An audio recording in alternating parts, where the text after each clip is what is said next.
म्हणून जे काही कर्तव्य करावं लागतं ते भाऊंनी अतिशय प्रभावीपणाने या ठिकाणी गेल्या 15 वर्षात पूर्ण केलंय। त्यांना तसा आता विधानसभेचा प्रदीर्घ अनुभव आहे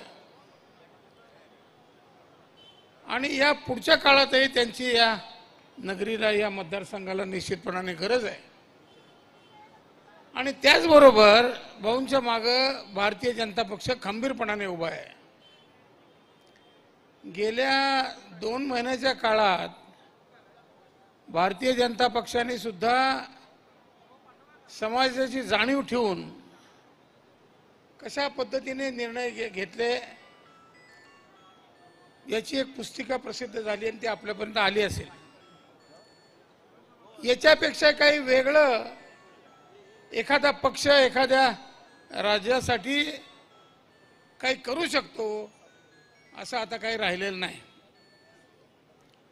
कालचा तर निर्णय ज्याची वाट अनेक दिवस बघितली जात होती,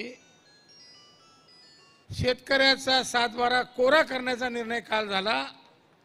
मी भारतीय जनता पक्षाच्या कार्यकारिणीला, त्यांच्या वरिष्ठ नेत्यांना मनपूर्वक धन्यवाद देतो।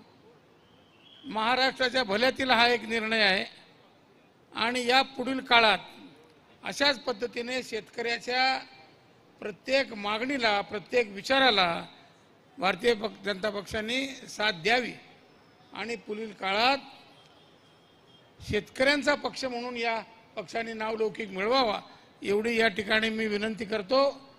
भाऊंना या निवडणुकीत भरघोस मताने निवडून द्या आणि कामं करून घ्या।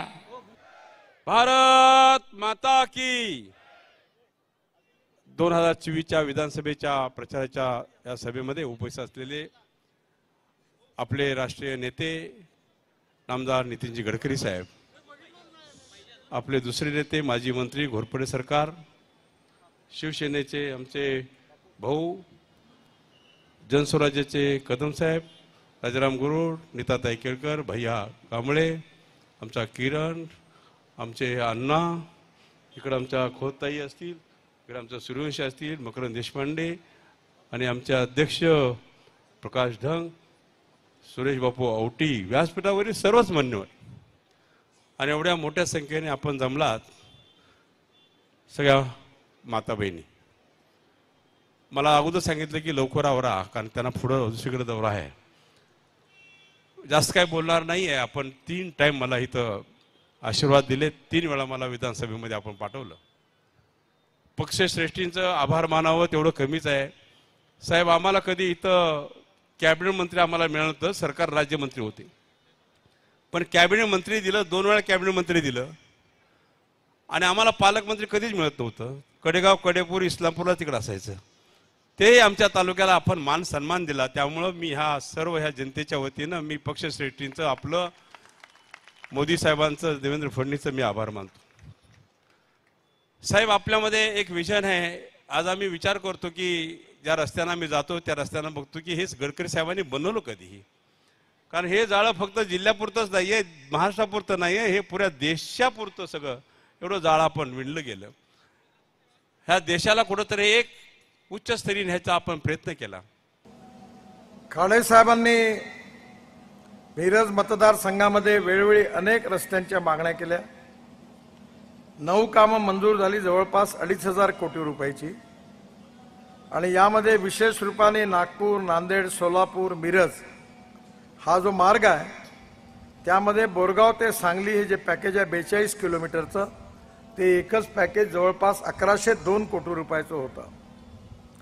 खाडे साहेबांनी मिरज बायपासची मागणी केली, ते 14 किलोमीटरचं काम आता पूर्ण झालेलं आहे आणि त्यामुळे मिरज शहरातील ट्रॅफिक कंजेशन त्याच्यामुळे कमी होईल। NH 166 मधील पुढील लांबी शिरोली ते अंकली हे 1200 कोटी रुपयाचं काम नुकतंच मंजूर करण्यात आलेलं आहे आणि त्याचेही टेंडर बोलवण्यात आलेलं आहे।